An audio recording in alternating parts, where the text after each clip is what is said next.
Hi, grade 8 students. This is tutor Marife. Let's simplify this given complex rational expression.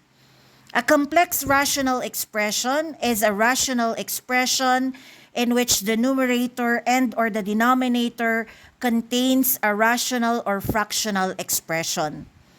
To simplify a complex rational expression, the first step is to clear the fractions. To clear the fractions, multiply both the numerator and the denominator by the LCD or least common denominator.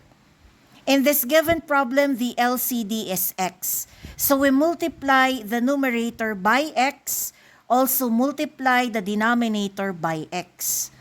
By distributive property of multiplication, distribute this x to each term of the numerator.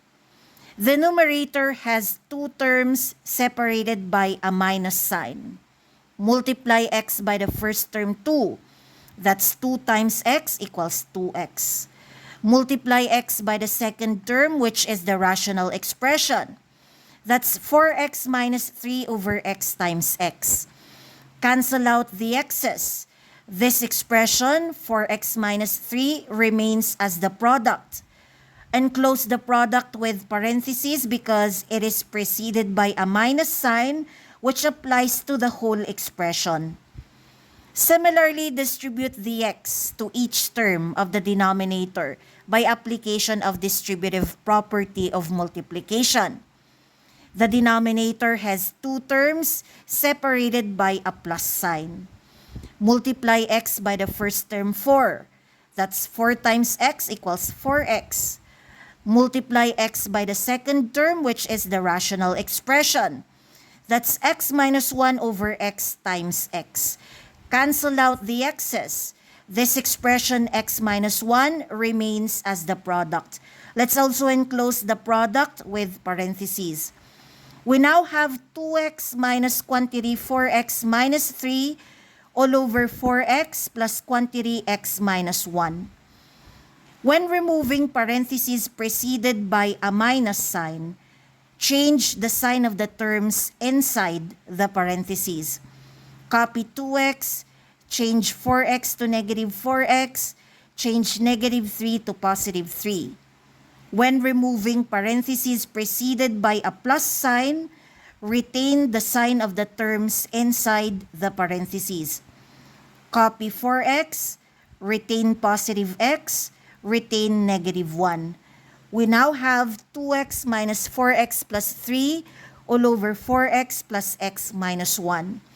Simplify both the numerator and the denominator by combining similar terms. These variable terms are similar. Combine them into a single term.